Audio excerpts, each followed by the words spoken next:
He had straight A's, perfect attendance, and a letter of recommendation from the department chair.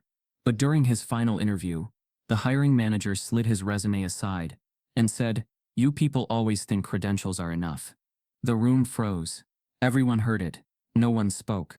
And what Darius did next? It was caught on camera and changed everything. Before we deep dive into this interesting story, subscribe to our channel and tell us where are you watching from.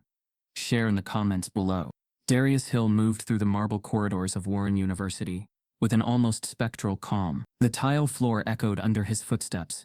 Professors in tailored jackets passed by without even a glance.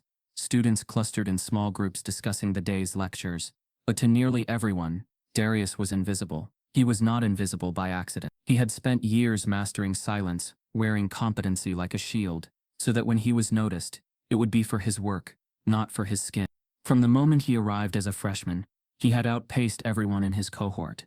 In his first semester, he solved a problem on the whiteboard in advanced calculus that others accepted as given. His professors gave guarded praise, nodding politely, but never asked him to present his thinking to the class, never called him brilliant, never gave him the benefit of doubt. He felt the weight of silence, a heavy, constant pressure. He was 20 now, a junior on track for graduate school. He lived in the same dorm, ate in the same cafeterias, attended the same lectures as others. Yet he spoke with few, trusted fewer. The campus was full of mentors and mentors in waiting, but no one from the math department had ever offered to guide him beyond office hours.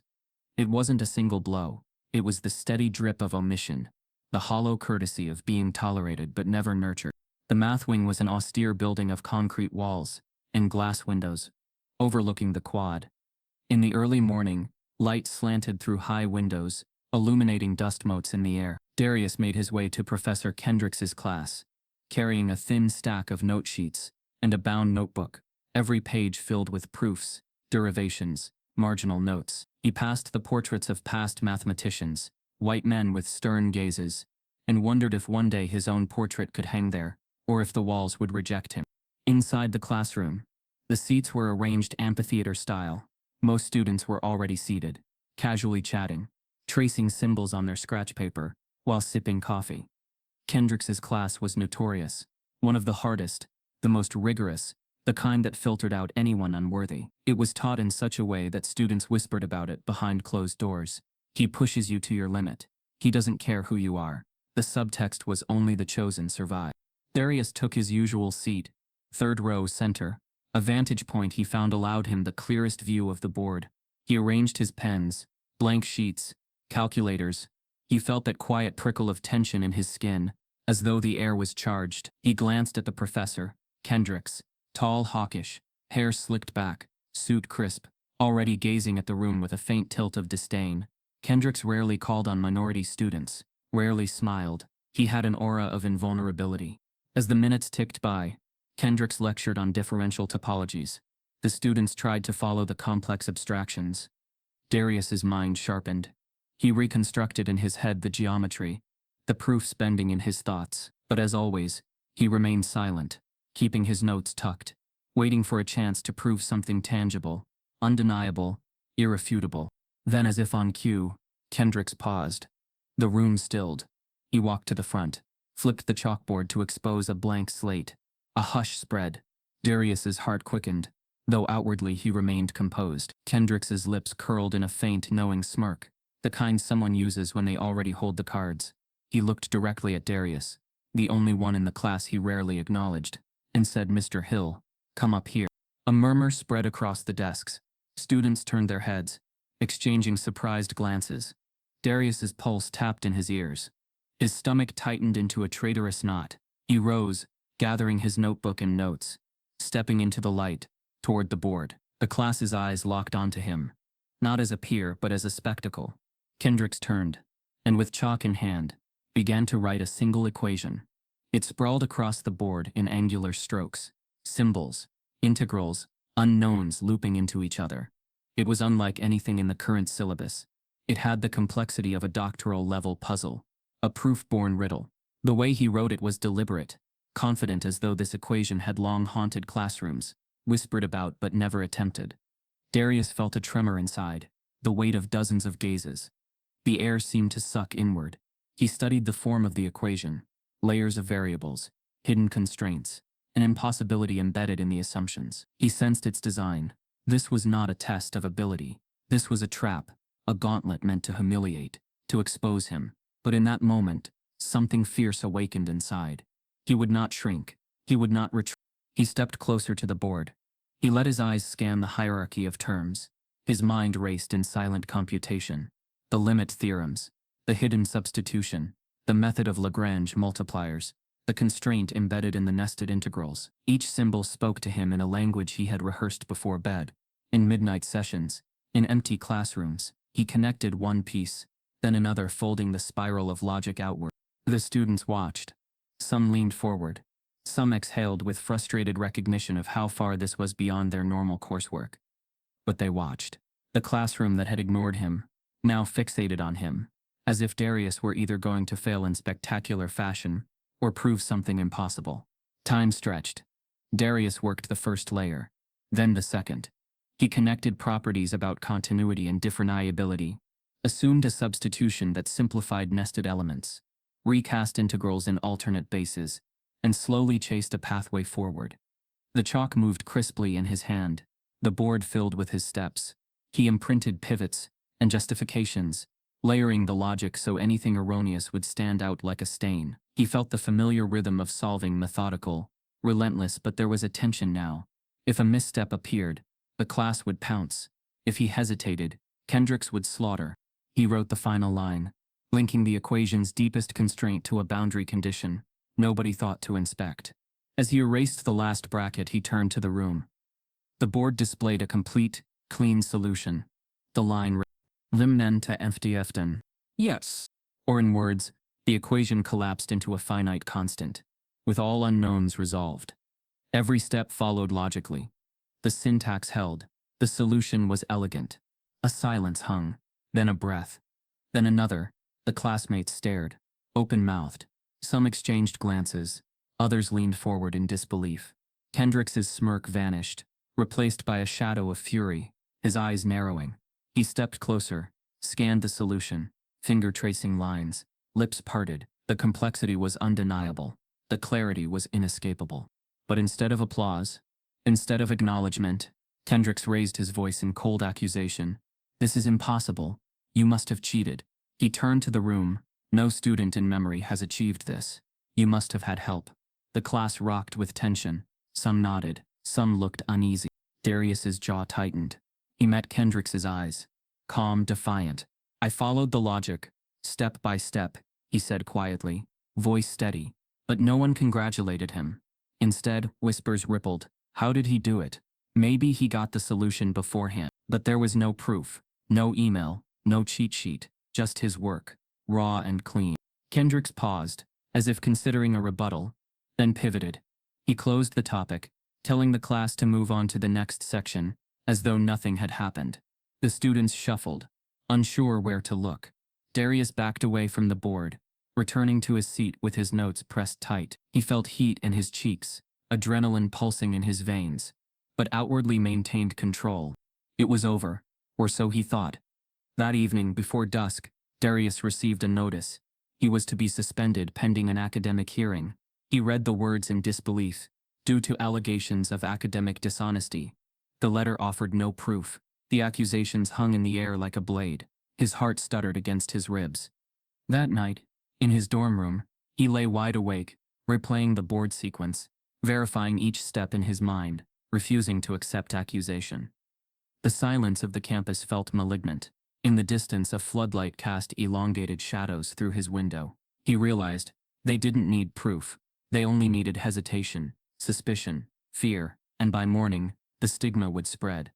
The next morning, when Darius walked to the math building, he found a notice on the door, in bold letters, interim suspension in effect, do not enter. As he hesitated, a group of students gathered, whispering his name, and from a second-floor window, he saw Professor Kendricks watching him, expression unreadable. The equation was just the beginning. The chalk screeched as Darius stepped toward the board, the sound a brittle reminder of every time he'd been singled out, not to be celebrated, but to be watched.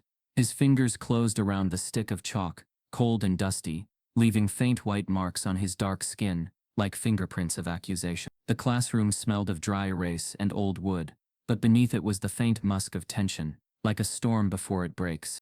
He stared at the equation sprawled across the board. It wasn't just advanced, it was infamous. Anyone serious about mathematics at Warren University knew the legend. A problem from the 1979 International Mathematics Conference, unsolved by any student and used in elite circles as a test of humiliation. Students whispered about it over coffee. A trap question to expose imposters. A gatekeeper equation reserved for those deemed unworthy of being there. No one had ever solved it in a classroom setting. Kendricks leaned against his desk, arms crossed, watching. His voice was smooth, but beneath it pulsed something sharp. Well, Mr. Hill, show us how deserving you are. The words slid through the room like ice. A ripple went through the class. Some students grinned nervously. Others shifted in their seats. The unwritten rule at Warren was clear. You didn't challenge Kendricks, and you didn't embarrass him. But today Kendricks had chosen Darius, the lone black math major in the program, the one he'd never called on before. Darius's heart thudded, but his face stayed calm. He could feel eyes burning into the back of his neck, the quiet calculation of students deciding which way to lean if he failed. He's not supposed to be here. That was the subtext behind so many glances since his first semester. He set his notebook aside and took a slow breath, grounding himself in the numbers. The equation sprawled like a hostile landscape, nested integrals, a set of boundary conditions, hidden behind nonlinear operators, and at its heart, an unproven conjecture, disguised as a problem. This wasn't on the syllabus. This wasn't teaching. This was spectacle. Inside, Darius felt the sharp stab of humiliation Kendricks had engineered. He remembered his mother's voice before he left for college telling him, "They'll come at you sideways, baby. Not straight. They'll smile when they do it." He swallowed hard. If he refused to attempt the problem, they'd say he wasn't capable. If he attempted and failed, they'd say he wasn't good enough. He had only one option: to solve it anyway. He pressed the chalk against the board. The squeak snapped the class into silence. He wrote the first line, a reformulation of the problem's main expression. His handwriting was small but precise, letters carved like symbols on a hidden map. Behind him, whispers began. "That's not how you start it," someone muttered. Another voice. "He's trying to go too fast." But Darius tuned them out. He broke the problem into layers, isolating the inner sum, transforming variables, testing for symmetry. His mind worked like an engine, a rhythm he'd cultivated since childhood. Kendricks's tone was deceptively light. "Take your time, Mr. Hill. No one will fault you for admitting defeat." Darius didn't turn. "I'm not defeated," he murmured, barely audible. He shifted the terms again. Something flickered in the corner of his vision, a glimmer of a pattern hidden in the arrangement of constants. He paused, chalk hovering. For a split second he almost doubted himself. But the numbers lined up in his head like keys clicking into a lock. He wrote faster now, connecting the constants, converting the nested integrals into a form that exposed a hidden symmetry. Gasps fluttered through the rows behind him. He didn't look back, but he heard a girl whisper, "Wait, is he actually?" Kendrick straightened from his lean, his eyes narrowing. Darius broke down the second layer, then the third, his movements fluid. In his mind he wasn't in the classroom anymore. He was in the quiet space he knew best. His dorm at midnight, coffee cooling on the desk, proofs scrawled in margins. Until dawn. This was his sanctuary, and no professor's trap could take that from him. A student in the back whispered, "I've never seen that approach before." Another said, "That's not in the literature." Darius pressed on. He substituted a boundary condition no one had considered, one buried in an old French paper from the 1980s he'd once translated out of curiosity. He had a knack for obscure sources, the ones other students never touched. The room began to shift. What was meant to humiliate him now drew fascination, even awe. He caught a glimpse of his reflection in the window, his jaw set, his brow furrowed, chalk dust flecking his fingers. He remembered every time someone had questioned how he got here, every time someone hinted his scholarship was a diversity slot. He wrote fast. He wouldn't just solve it, he'd solve it cleanly, elegantly, undeniably. Kendricks's voice broke the silence again, but it wasn't as steady. "That substitution, where did you see that?" Darius didn't stop. "I didn't see it," he said softly. "I built it." The class murmured louder now. Some leaned forward, their skepticism turning into curiosity. A boy in a hoodie whispered to the girl beside him, If he pulls this off, he didn't finish. Darius finished the next transformation. The board filled with lines of logic, neatly connected. It was like watching a tapestry unfold, each stroke of chalk revealing another thread. He wiped the edge of his hand across the board to clear space, leaving faint white smudges on his sleeve. His pulse quickened. He was close. But close wasn't enough. He had to seal it, to show that the conjecture embedded in the problem collapsed to a provable statement. For a heartbeat, he hesitated. If he nailed it, Kendricks couldn't deny the result. But he knew what would come instead. Doubt, accusations, the claim that someone like him couldn't possibly have done it. The room would side with the professor. He pressed forward anyway. His chalk flew over the board, capturing the final step. He boxed the concluding expression, a finite constant, extracted from the infinite loop of the problem. He dropped the chalk to the ledge, the sound like a gavel. The room was dead silent. For a second, no one moved. Then someone exhaled sharply. Another student let out a soft, "Oh my God." Even those who hadn't followed the math could feel the weight of what they'd just seen. A barrier cracked, an impossibility solved. Kendricks's face was unreadable. His jaw clenched. He stepped forward, scanning the board like a man looking for a flaw, a crack, anything to disprove what stood before him. Darius turned to face him, expression calm but eyes blazing. "You asked me to show how deserving I am," he said quietly. "I just did." Whispers rippled across the room. The legend of the unsolved equation was broken right there in Kendricks's class by the one student he'd always treated as invisible. And then something happened that no one expected. A tall student, in the second row, one of Kendricks's favorites, a white senior named Graham, who had interned under the professor, stood up. His face was pale, almost stricken. "Professor," he said slowly, "that solution, I think he's right." Head snapped toward him. Graham had never contradicted Kendricks before. Kendricks's expression flickered. A flash of anger, then calculation. "Sit down," he ordered, voice sharp. But his usual authority didn't land the same way. The class felt the shift, an electric current running through the air. They weren't just witnessing a math problem. They were witnessing a power dynamic crack. Darius said nothing.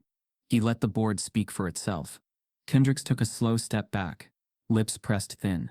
"We'll need to verify this later," he said finally, tone clipped. "This is irregular." No one missed the edge in his voice. Irregular. Not impressive, not historic. Irregular. As though the problem itself had been solved incorrectly, simply because of who solved it. Darius returned to his seat, his movements controlled but inside his chest, his heart was hammering. He had done the impossible, but he could already feel the next move coming. In the back of the room, a student discreetly lifted their phone and snapped a photo of the board. Another began typing furiously, sending messages. The story was already leaking out beyond the wall. And then, at the very edge of his awareness, Darius noticed something odd. Kendricks was writing something on his notepad. Not math, but a name. His name. And next to it a date. A tremor went through Darius. This wasn't over. This was the opening move. As Darius turned back to his notes, he heard the faintest collective gasp behind him. He looked up at the board and saw what had just appeared in the corner. A small, cryptic annotation Kendricks had added while no one was looking. An additional constraint that twisted the problem even further, as if to say, "This isn't finished. I'm not done with you yet." For a long, suspended moment, the classroom was a vacuum of sound. Darius still held the chalk in his hand, its tip blunted by the relentless movement of his proof. The final line of his solution gleamed on the blackboard like an unplanned confession. Concise, elegant, and unassailable. He could feel his pulse in his throat. His breath caught somewhere between disbelief and triumph. This was the moment he'd dreamed about. Undeniable proof of his worth, not just as a student but as a mathematician. But the silence was wrong.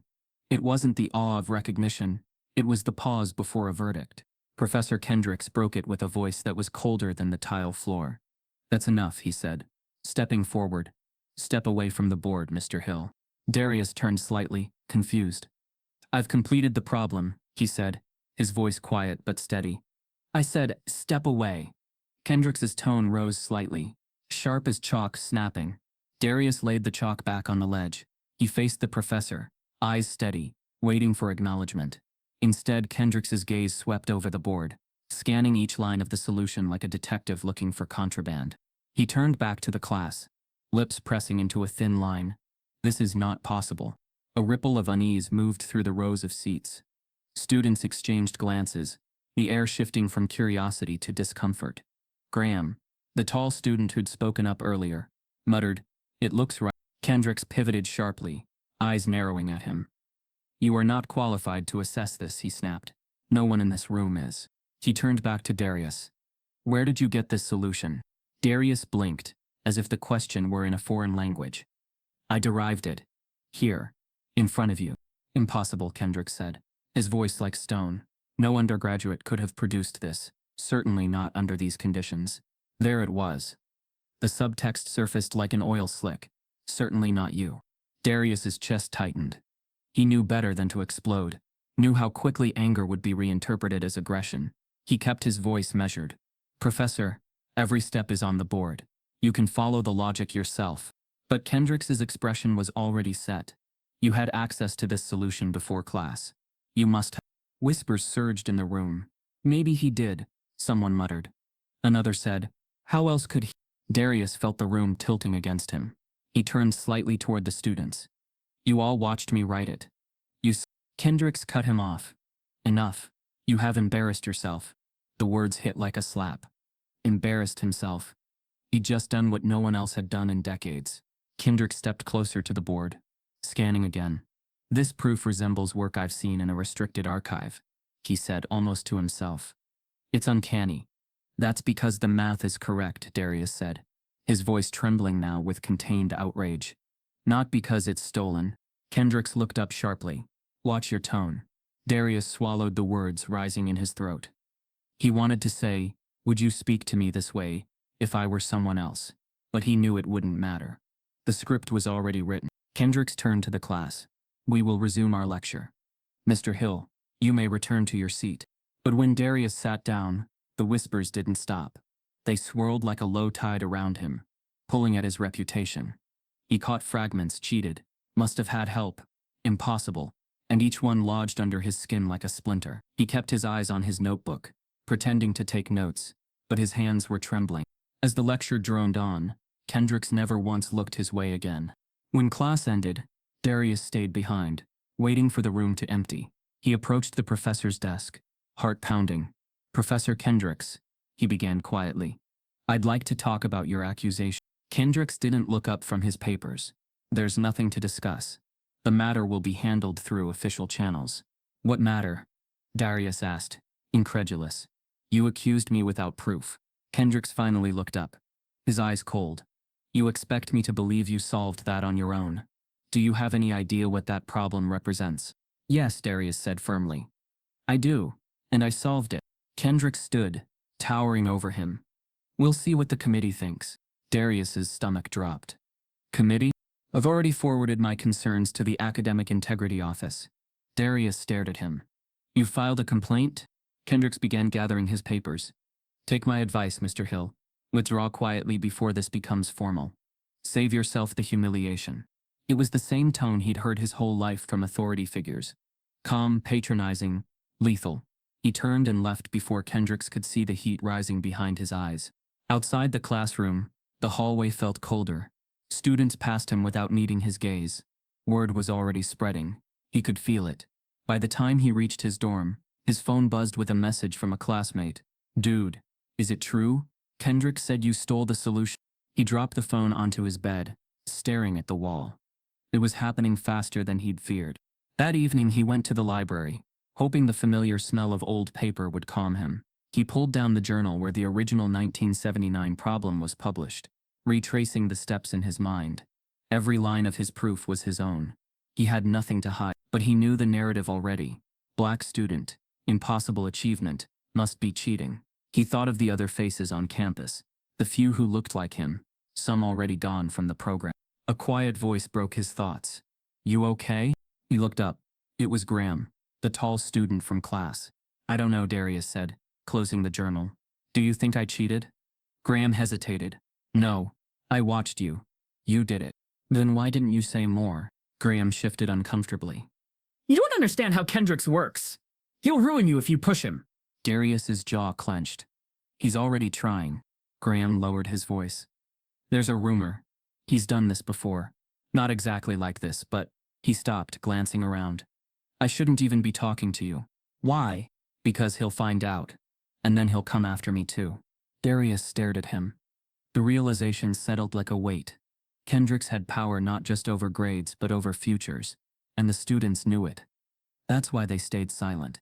Later that night, Darius sat at his desk, drafting an email to the department chair. He deleted it twice before hitting send. The subject line read, "Urgent, false accusation." He attached his handwritten notes, time-stamped photos of his dorm desk covered in drafts, every scrap of evidence he could muster. He didn't know if it would matter. The next morning, a letter slid under his door. It bore the seal of the Academic Integrity Office. His heart pounded as he unfolded it. The language was sterile, but devastating. You are hereby placed under interim suspension, pending formal investigation. All class attendance privileges are revoked until the matter is resolved. His vision blurred. He sat down hard on the edge of his bed.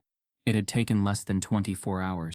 He pulled out his phone to call his mother, but stopped. What would he say? That the dream she'd worked double shifts for was already crumbling? That the system she warned him about had arrived at his door? A knock jolted him. He opened the door to find two campus security officers. "We need your student ID, Mr. Hill," one said. He handed it over, his fingers shaking. "This is just protocol," the officer said. "We're required to notify your professors of your suspension."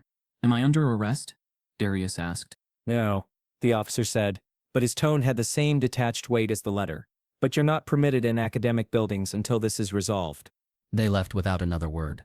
Darius closed the door slowly, leaning his forehead against it. His dorm room felt smaller, the air thick. He sat at his desk, staring at his notes. All the nights, all the effort, erased in an accusation with no evidence. He thought of Kendricks's eyes as he'd watched him work, not with admiration but with something like fear. And then his email pinged, a new message from an address he didn't recognize. The subject line read, "They've done this before." He opened it. There was no text, just a single attachment, an audio file named "Listen Before It's Too Late." His hand hovered over the mouse. He felt a chill crawl up his spine. Before he could click play, a second email arrived. This one from the Academic Integrity Office. The hearing wasn't scheduled for weeks, but the last line of the message made his stomach drop. "You are advised to secure legal representation." Darius sat on the edge of his narrow dorm bed, his palms pressed against his knees, the suspension letter lying limp in his lap. The dorm room, usually cluttered with textbooks and coffee mugs, felt suddenly foreign, like a hotel he'd been evicted from but hadn't left yet. Outside his window, the quad was bustling with students moving between classes. Their chatter rose like static, life going on without him. He had no prior infractions, no record of misconduct. But at Warren University, it seemed, the absence of guilt was not the same as innocence. He stared at the letter again. The words were polite, but glacial. "Pending review of allegations of academic dishonesty. You are hereby suspended from all classroom attendance and university facilities." He traced the sentence with his finger. As if by touching it he could erase it. He thought of every night he'd stayed up working proofs, every missed family event, every sacrifice his mother had made to send him here. All of it now compressed into a single sterile paragraph. His phone buzzed again. Another classmate asking, "Is it true?" Another message from a student he barely knew. "I thought you were the real deal, man." He silenced it and set it face down. It wasn't the accusation itself that hollowed him out. It was the speed with which people believed. In a single day, years of credibility had been burned away. At noon, his inbox pinged with an official email from the dean's office. It was brief. "Please report to Dean Halverson's office at 2:30 p.m. regarding your suspension." No subject line, no pleasantries, just an order. Dean Halverson was not a stranger to Darius. He'd seen him at orientation, heard his speeches about meritocracy and rigorous standards. A white man in his late 50s. Halverson had a reputation for smiling publicly at diversity luncheons and then privately blocking diversity hires. People described him as old school. Darius knew what that meant. At exactly 2:30, Darius arrived at the administrative building, its lobby lined with glass cases displaying trophies and plaques. The receptionist didn't look up when he signed in. She handed him a visitor's badge without a word. He climbed the staircase to the second floor, where the dean's suite overlooked the entire campus like a watchtower.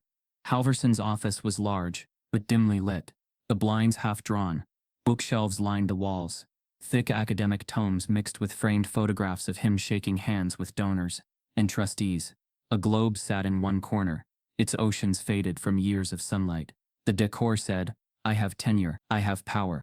Halverson rose from behind his mahogany desk as Darius entered. "Mr. Hill," he said, his voice clipped. "Sit." Darius sat in the leather chair opposite him, feeling the weight of the room. Halverson adjusted his glasses and folded his hands. "I wanted to speak to you before this matter becomes public." "It already is," Darius said quietly. "Students are talking. My professors know. Security took my ID." Halverson's lips twitched in something like a smile. "That's unfortunate." "Unfortunate?" Darius echoed. "I'm being accused of cheating without evidence." Halverson leaned back, steepling his fingers. "The optics are bad. A professor of Kendricks's stature accuses a student, and the student's work happens to be unprecedented. You must see how this looks." "How it looks?" Darius's voice sharpened. "How it looks is that I solved a problem, and I'm being punished for it." Halverson raised a palm, as if calming a child. "Let's be clear, Mr. Hill. This is not about punishing you. This is about preserving the integrity of this institution." Darius stared at him. "By destroying mine," Halverson sighed, removing his glasses to clean them with a cloth. "You're young. You don't understand how these things work." "Then explain it to me," Darius said. Halverson replaced his glasses and met his eyes. "Professor Kendricks is an asset to this university. He brings in grants, prestige, alumni donations. His reputation is integral to our standing. When a student, any student, appears to challenge that reputation, we have to handle it delicately." "So you're saying his reputation matters more than my future?" "I'm saying," Halverson replied evenly, "that we must weigh outcomes. You have time to rebuild your career. He does not." The words landed like a punch. Darius gripped the arms of his chair to keep himself grounded. "I didn't do anything wrong." Halverson tilted his head. "I'm not saying you did. I'm saying perception can be as damaging as fact. If you cooperate, we can perhaps make this go away quietly. You withdraw for the semester, take an incomplete return under different supervision. No formal mark on your record." "You want me to disappear," Darius said flatly. "I want to give you an exit ramp," Halverson said, his tone almost kind now. "Fighting this will ruin you." Darius felt a wave of heat in his chest. "What about the truth?" "The truth," Halverson said softly, "is complicated." For a moment, neither spoke. The sound of a clock ticked in the background, loud as a metronome. Then Darius leaned forward. "If I were white, would we be having this conversation?" Halverson didn't blink. "Careful, Mr. Hill. That's what this is, isn't it?" Darius pressed. "You can't imagine someone like me solving that problem. So the easiest explanation is that I cheated." Halverson's expression stayed neutral, but something flickered behind his eyes. "You're making this about race," he said. "I'm talking about power." "They're the same thing here," Darius said. Halverson exhaled through his nose. "You're angry. I understand. But anger won't save you." Darius sat back, his heart pounding. He thought of his mother again, of the nights she fell asleep at the kitchen table. Bills spread out like battle plans. He thought of the little boy he'd been, solving puzzles alone, because no one would partner with him in school. All that work to reach this place, only to be told to vanish for someone else's comfort. Halverson leaned forward now, his voice lower. "Let me give you some advice. Don't burn bridges here. Warren can still be good for you. But not if you go to war with us." "I'm not at war," Darius said. "I'm defending myself." Halverson's lips curved into a faint smile. "Sometimes there's no difference." Darius rose from his chair. "Then I guess we're done here." But Halverson lifted a hand. "One more thing." Darius hesitated. Halverson stood, circling around the desk until he was just a few feet away. He lowered his voice, almost conspiratorial. "I've seen students like you come and go. Brilliant, yes, but also reckless. They think merit protects them. It doesn't. Not here." Darius felt the hair rise on his arms. "Are you threatening me?" "I'm warning you," Halverson said. "Withdraw now, and this ends quietly. Push back, and you'll be a headline for a week, and an asterisk forever." Darius met his gaze. "You don't get to erase me." Halverson's smile vanished. For the first time his tone was openly sharp. "You should have known better." He stepped closer, his breath faintly of coffee. Students like you don't outshine faculty like him. The words hung in the air like smoke, impossible to wave away. Darius's phone vibrated in his pocket. He glanced down to see a new email notification. Urgent proof of misconduct attached. The sender was anonymous. As he looked back up, Halverson's eyes flicked to the phone, and then back to Darius with an expression that was almost fear. By Friday morning, Darius had made up his mind. The weight of it all, the accusation, the suspension, the meeting with Dean Halverson, pressed against him like a stone in his chest. The glances from classmates in the dining hall. The silence from the professors who once nodded curtly in his direction, even the absence of his name from the group chat for math club. It all told him the same story. He was already gone. So he began packing. Not with rage, not with dramatics, just quiet resignation. He folded his sweaters methodically, tucked his textbooks into boxes he labeled by subject. The room that once felt like a place of ownership now felt like borrowed space he'd overstayed in. He barely touched the photos on the windowsill, snapshots of his mother holding him at his high school graduation, the framed quote she gave him on move-in day. Excellence is not permission, it's protection. But excellence hadn't protected him. Not here. His flight back to Georgia was booked for Sunday morning. No announcement. No farewell. He figured he'd disappear the way people expected him to. Quietly. Without consequence. The university wouldn't expel him. No, they preferred invisibility to scandal. They didn't want a headline. They wanted erasure. That night, after hours of cardboard and silence, he lay on his mattress sheets. Stripped, bags packed. The room echoed in a strange, hollow way. His laptop, still open from earlier, buzzed with a new notification. One new email, no subject, no name. He hesitated. Then clicked. The message was only a few lines. I wasn't going to say anything.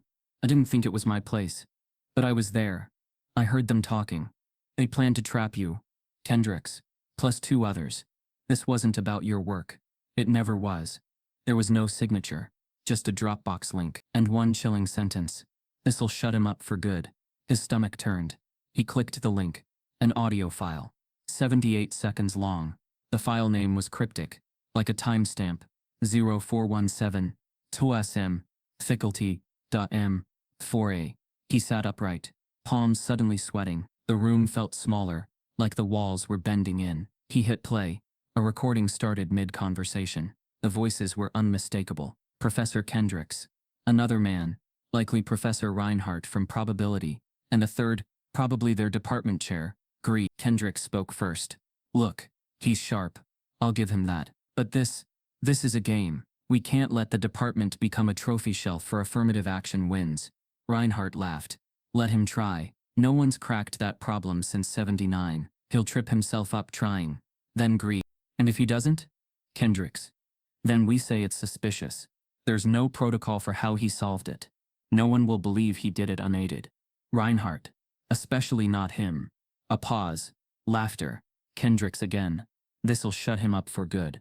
The audio clicked off. Darius stared at the screen, his heart pounding. His ears rang in the silence that followed. They hadn't just doubted him. They had plotted, coldly, casually, as if removing him were just part of academic housekeeping. He replayed the file twice more. Each time the words sank deeper. It was so matter-of-fact. No hesitation. No one asked if it was wrong. They just focused on strategy. Suddenly, everything sharpened. The timing of the problem. The hostility in Kendricks's eyes, the fast-track suspension. They hadn't responded to his success. They had preempted it, and someone had been close enough to overhear. He looked again at the email. No name, but the tone, the syntax, the slight guilt embedded in the wording. It felt familiar. He opened his class roster and scanned the name. Only a few students had the kind of access needed to overhear a faculty conversation. Teaching assistants, student researchers, and one name stood out. Alice Meyer. Alice was quiet. A senior, white, assistant to Professor Reinhardt. They'd only spoken once in the hallway after lecture, but Darius remembered how Alice hesitated, as if wanting to say something more. He wrote back, I don't know who you are, but thank you, please. If there's more, I need it. This isn't just about me. He didn't expect a reply right away, but within 10 minutes, the icon blinked again. Alice's reply was short. I recorded that by accident. I was cataloging materials for Reinhardt, and left my phone running. I didn't mean to catch it. But when the news about you hit, I couldn't stay quiet. There's more. I'll send it. Attached was a zip file. Inside were 3 documents. One was a transcript of the audio. The other 2, internal faculty memos. The first memo was from Kendricks to the chair. The subject concerns regarding Mr. Hill's conduct. In it, Kendricks claimed that Darius had shown unusually advanced methodologies, not aligned with his prior coursework, and recommended an internal review to protect academic integrity. The memo was dated 3 days before the classroom incident. The trap had been set in advance. The second memo was worse. It was a conversation summary between Reinhardt and Halverson. The dean, Reinhardt, had written, "Dean Halverson supports a quiet resolution. Suggest pushing Hill toward a voluntary leave to avoid public scrutiny." The walls weren't just closing in on Darius. They had been designed around him. He leaned back in his chair, eyes burning. He thought of how Halverson had looked at him. Condescending, smug. Students like you don't outshine faculty like him. He had felt powerless, outnumbered, gaslit. But now he had leverage. Not just feeling, not just fury, proof. Still, he felt the gravity of what this meant. Exposing the faculty, risking expulsion, blacklisting, retaliation. If he came forward, he wouldn't just be fighting for his own name. He'd be pulling a pin out of the entire department's facade. His mother's voice echoed again in his head. Pick your battles. But if one picks you, finish it standing. He stared at the screen, the audio file still open. Then slowly he clicked download all. Just as he began drafting a formal complaint to the University Ethics Board, a new email hit his inbox. This time from a by edu address. Subject line: "We need to talk, but not here. Meet me in the West Library basement. Midnight." The sender, Professor Elena Morris, one of the only faculty members of color on staff, and she never spoke in public, ever. Shadows were moving, and someone else wanted him to see them. Darius sat in the back corner of the West Library basement, shrouded in a silence thicker than the wall. The lights overhead flickered with the hum of old fluorescent tubes. This section of the library was rarely used. Quiet, dusty, almost forgotten. A few broken chairs lined the edges, and the only sound was the soft whirl of the ventilation system. Midnight came slowly, stretching the seconds between each heartbeat. He hadn't told anyone he was meeting Professor Elena Morris. He hadn't dared. Morris was a ghost on campus, tenured but unseen, present in records but rarely in rooms. Black, brilliant, and according to campus lore, deliberately sidelined after conflicts with senior faculty years ago. The students whispered about her. Darius had only seen her once, passing in the hallway, her eyes down, her pace fast. She kept to the margins. The basement door creaked open. She stepped in wearing a long black coat and sneakers that didn't make a sound. She spotted Darius instantly and walked over, glancing behind her as she moved. "You didn't tell anyone?" she asked, her voice hushed firm. "No one," Darius said. She sat beside him, opened a worn leather folder and slid it across the table. "You listened to the file?" she asked. He nodded. "Every word." She took a breath. "Then you know, it wasn't just about you. I figured that out when they called me the scholarship kid," he said. "They never used my name." Morris looked at him then, directly for the first time. Her gaze was tired but sharp, like someone who had spent years seeing everything and saying nothing. "They've done this before," she said, quietly, systematically. Darius leaned forward. "How many?" Morris opened the fold. Inside were pages of handwritten notes, transcripts, and old departmental emails printed out on faded paper. She tapped the first page. 7, she said. 7 students, black, all on merit-based scholarships, all math or physics majors, all either pushed out or disappeared from the program entirely before graduation. They called them underperformers, she said, or accused them of plagiarism, misaligned coursework, behavioral issue. Always something vague, but the timing was always the same, right after they outperformed a favored student, or asked too many questions. Darius felt his pulse rising. And no one did anything. Faculty who spoke up lost grant opportunities, Morris said. "I know, I was one of them." She tapped the last page in the folder. "That name at the end of your audio file. You heard it, right?" "Lamarie Clay," Darius said. The words felt strange on his tongue, like touching something sacred and forgotten. "He was the first I tried to help," Morris said. "A senior, and he built a new theorem around fluid dynamics, was on track for a research award. But Kendricks took issue with his methodology. The review board failed him twice. A week later he vanished from campus." "Where did he go?" Darius asked. "No one knows. His parents withdrew him. They refused to speak publicly. Were they threatened? They were offered a settlement. I saw the non-disclosure paperwork. Darius exhaled slowly, as if releasing air poisoned with years of betrayal. So they knew, he said. The university knew. Morris nodded. Not just knew, they protected it. Because it's cleaner to erase a black student than to confront a biased faculty. Darius looked at the folder again. So many stories reduced to bullet points and emails. Why are you showing me this now? Morris folded her hands. Because I heard your name in the same breath as Amari's. Because the last time I stayed silent, I watched another student disappear, and I swore I wouldn't let it happen again. He swallowed hard. You risked everything just by coming here. So are you, she said. They sat in silence, the air dense with all that had been unsaid for years. Then Darius asked, what if I made this public? What if I released the audio, the emails, the pattern? They'd destroy you, Morris said flatly. They'd question the chain of custody, say it's fabricated, accuse you of harassment. Even if people believed you, they'd make sure you never taught or published in this field again. Darius stared at the folder. But it's the truth. She leaned in closer. Truth isn't always stronger than power. He looked up at her. So what do I do? Stay quiet? Let them do this again to someone else? No, she said. You build leverage. You gather everything.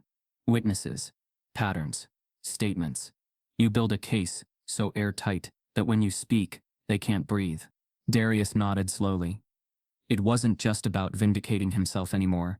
It was about every student who'd been erased before him. He opened the folder again and began flipping through the pages. At the back, paper clipped to a faded incident report, was a photo blurry, but clear enough. A young black man in a Warren University hoodie, smiling, eyes lit with that particular hunger for discovery. The label beneath read, A. Clay, Amari. Did he ever speak about what they were doing to him? Darius asked. Morris nodded. In one email, he said he felt like a ghost, like he was solving problems no one would read. Darius felt a chill. Same thing Kendricks told me. You embarrassed yourself. That's how they do it, she said. They isolate you, make you doubt yourself, then remove you quietly before you fight back. Darius clenched his fists. Not this time. Just then his phone vibrated. A new email. No subject line. Just one sentence. If you want to know what really happened to Amari Clay, meet me at Langston Hall, room 301. Tomorrow. Noon. No name. No address. Just a location. He showed Morris. She narrowed her eyes. Langston Hall is condemned. She said, they closed it 2 years ago. It's not even on the student maps anymore. Why would someone ask me to meet there? Because someone knows you're looking deeper, and someone doesn't want you to stop. Darius clicked the email again. This time he noticed a tiny detail, an image embedded in the email signature, a scanned signature. And under it, barely legible, A. Clay. The student they said disappeared in 2018 might not be gone at all. Darius couldn't sleep. The email signature with A. Clay looped in his mind, over and over, like a whisper repeating from the shadows. It wasn't just the content. It was the fact that someone somewhere wanted him to find out what really happened, and they'd chosen now to reach out. He sat in the dark, laptop open, lit only by the pale blue screen, staring at a dozen tabs he had opened, about Amari Clay. The university records were vague. Amari's academic profile ended in late 2018, with a cryptic note withdrew from program. No public disciplinary file, no social media footprint after that date. His name had been wiped from every student organization, every alumni list, even the departmental research page where Darius found dozens of students listed, except him. But there was one lead, a mailing address listed on an archived tax record, buried in the online remnants of a student grant database. A 2-bedroom house in Macon, Georgia. The next day Darius boarded a southbound train, his duffel slung over his shoulder, headphones in, but no music playing. His mind was working through a dozen equations that had nothing to do with math. When he stepped onto the sidewalk in front of the Clay family's home, it was early evening. The sun was low, casting long golden beams across the cracked concrete. The house was small, well-kept, modest. It had the kind of porch where stories were passed down and secrets buried. He knocked 3 times. The door opened a crack. A young woman peeked through the screen, cautious but curious. Her eyes studied him. She looked just like the photo of Amari. Same cheekbones, same seriousness. Can I help you? She asked. I'm sorry to come unannounced, Darius said gently. I'm Darius Hill. I'm a student at Warren. I think your brother went through something similar to what's happening to me. She didn't speak, just stared. Her hand remained on the door, but it didn't close. I'm not a reporter, Darius said. I'm not trying to start trouble. I found his name on something he left behind, and I think it was meant for me. Her eyes widened, barely. Then she opened the door full. I'm Nia Clay, she said. Come in.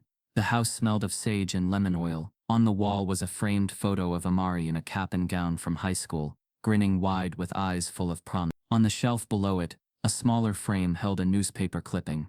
Macon teen wins statewide STEM championship. A third frame was empty. Nia poured them sweet tea and sat across from him at the dining table. We don't talk about Amari much, she said. Not because we don't want to, because we were told not to. Darius raised an eyebrow. Told? She nodded. After everything went down at Warren, my mom filed a lawsuit. Unlawful discrimination. Academic sabotage. Retaliation. Darius's heart beat faster. What happened? They started calling Amari too aggressive for questioning test results. His professors said he was disruptive in class because he'd asked to see rubrics. They failed him on a paper that was technically perfect. When he appealed, they launched a misconduct review. Darius's stomach turned. That's exactly what they did to me. Nia's jaw clenched. Of course they did. It's a pattern. And we had receipts, emails, grades, even a voice memo from a student saying Amari was being targeted. What happened to the lawsuit? The university offered a settlement. A big one. Enough to pay off our mortgage, fund therapy for Amari, and then some. But the condition was airtight silence. And your family took it? Nia's eyes darkened. We didn't want to. But my mom was sick. Medical bills were piling up. We didn't know who to fight or how. And Amari, he wasn't himself anymore. They made him feel like a fraud in his own skin. So we took the deal. Darius stared at the table. They erased him. Nia nodded. He was a shadow for a year. Wouldn't leave the house. Deleted all his socials. Then one day, he disappeared. Darius looked up sharply. What do you mean, disappeared? I mean he left, she said. No note, no texts, just gone. That email I got, was it him? She shrugged, but her eyes flicked toward the hallway. If he's alive, he's watching. I think he's been waiting for someone else to get close to what happened. Darius's voice was quiet now. Why me? Because you didn't fold, she said. You got as far as he did, and you pushed further, and he knew that if they came for you, you'd need help. She stood, disappeared down the hall, and returned carrying a small wooden box. It was sealed with a leather strap, old and slightly dusty. On the lid, etched in Amari's handwriting, were the words, "If they ever come for you too." Nia slid it toward Darius. He left this with me, she said. Told me to give it to someone who proved they saw the pattern. Darius hesitated. You're sure? Nia nodded once. He trusted you. He must have known you'd find him. Darius gently unfastened the strap and lifted the lid. Inside were layers of folded documents, some typed, some handwritten. At the top was a note. I wasn't paranoid. They really did it. I wasn't alone. Neither are you. Below that were detailed timelines, names, faculty connections, course corrections, grades changed without appeal. It was all there. A roadmap of sabotage. Amari had documented it like a researcher, filing a final report. Darius flipped to a list of student names. All black, all gone. I thought I was just the next one, Darius whispered. You are, Nia said, but you might be the first one with proof they can't bury. He felt a sharp mixture of grief and fury. I can't be the only one fighting this. You're not, she said, but you're the one who can still speak. He folded the letter and tucked the box under his arm. Will you be safe? He asked. Nia offered a small, knowing smile. We've been silent for 5 years, but not anymore. As he stepped outside, the air had shifted. The night sky above was darker than usual, clouds blotting out the stars. Darius looked down at the box, at the name on the lid. Amari hadn't vanished. He'd gone underground, and left a trail for someone strong enough to follow. As Darius opened the Uber app to head back to the station, a new message popped onto his screen. Unknown and number. You're getting close. Meet me where. He was silenced. Attached was a location ping. Room 410, Warren Math Wing. Abandoned faculty storage. Someone inside the school wanted him to keep going, but they weren't hiding anymore. Darius sat on the overnight train back to Warren, the sealed box on his lap, like a live charge. He didn't sleep. The rhythmic sound of steel on track blurred into background noise as he read and reread the note. Amari had left at the top of the pile. I wasn't paranoid. They really did it. I wasn't alone. Neither are you. The truth wasn't abstract anymore. It was in his hands, tangible, documented, undeniable. By the time the train pulled into the station just after dawn, he had only made it through half the box. Each document peeled back another layer of deception. Hidden bias dressed in academic language. Systemic exclusion camouflaged as rigor. Back in his dorm, with blinds drawn and doors locked, Darius cleared his desk and emptied the contents of the box in careful stacks. The contents were organized like a case file. The first folder contained graded papers, math exams from students he didn't know personally, but recognized by name. Each page was marked with red ink and criticism, so exacting, it bordered on sabotage. One test belonged to a girl named Latasha Brill, a black freshman prodigy from Detroit.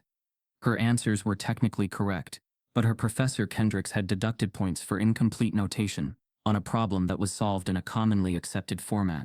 Another belonged to Marcus Tolliver, failed not for wrong answers, but for lack of mathematical maturity, a phrase Darius had never seen used on any white student's work.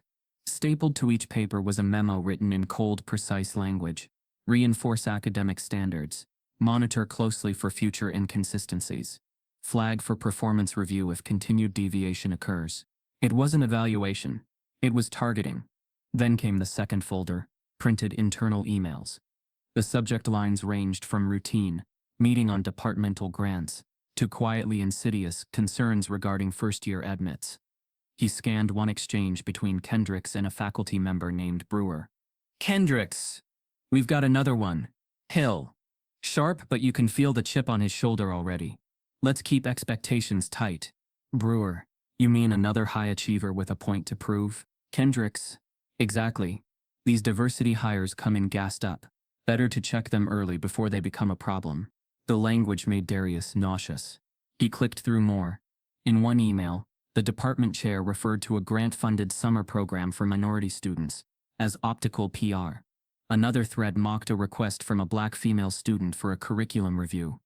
She wants to decolonize calculus now. Every sentence was a wound. And yet, every line was fuel. But the third folder was the most devastating. It was labeled, letters. Amari had kept every formal response he received after filing complaints. There were dismissals from the Academic Integrity Board, deflections from the dean's office, emails telling him, your concerns are noted, and the department will review your request at a later time. Some were even unsigned. But tucked in the back, folded carefully, wrapped in a manila envelope, was a handwritten letter addressed, to whoever finds this, use this carefully. Darius hesitated before opening it. The paper was worn, ink slightly faded, the handwriting slanted with pressure, emotion soaked into each curve of the pen. I don't know if this will ever reach someone who matters. Maybe you're a student like me. Maybe you've already been marked too. If you are, I'm sorry. They don't stop at shame. They make you disappear without ever saying your name aloud again. I tried to play by their rules. I kept my head down, turned in perfect work. They still came for me. My silence didn't save me. It only delayed the damage. So if you're reading this, then you're already in the fire. You've seen the way they move. Quiet, coordinated, clinical. Don't fight alone. Don't go to the dean, expecting justice. Document everything. Trust no one without proof. You don't need to be louder. You need to be undeniable. At the bottom was a single haunting line. If you're reading this, they've targeted you. And they always escalate. Darius sat back, the letter trembling in his hand. He read it 3 more times. The emotional weight settled on his chest like bricks. He understood now why Amari had disappeared. This wasn't just academic misconduct. This was psychological warfare. An institution calibrated to erase black excellence and weaponize silence. He felt it in his bones now. This wasn't an anomaly. This was a tradition. He opened his laptop and began organizing the documents into a digital archive. He scanned every paper, recorded every file, tagged every name. As he did, the names began to form a pattern. 7 students, black, high GPA, math or physics, All experienced a sudden drop in grades after their second year.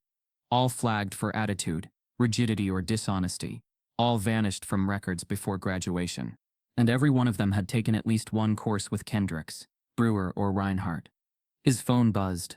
Another text from the unknown number. Midnight. Room 410. The place where they silenced him. He checked the campus map.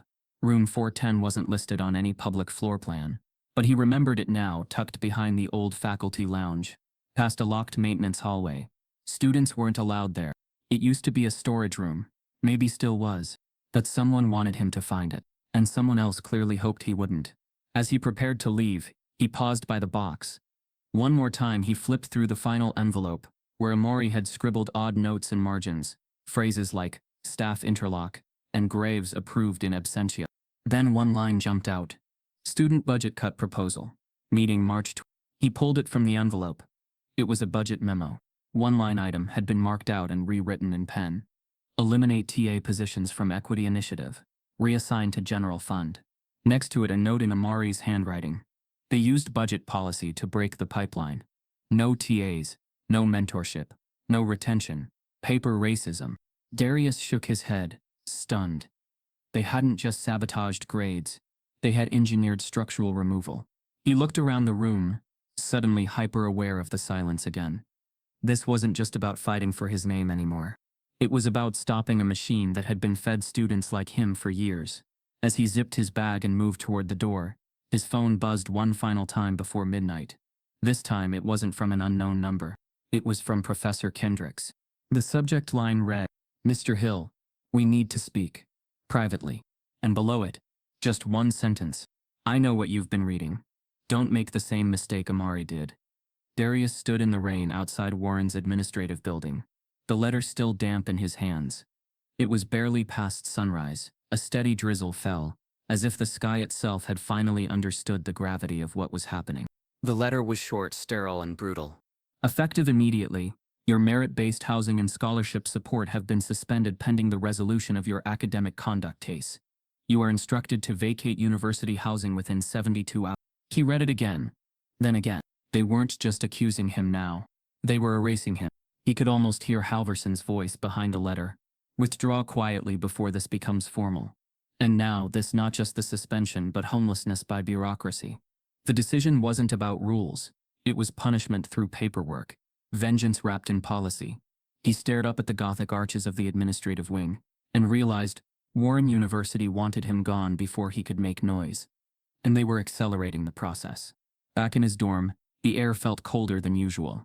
His bed was stripped, his desk empty except for Amari's box, and his own laptop, blinking with a dozen unread emails from news alerts, alumni forums, even classmates he hadn't spoken to in years.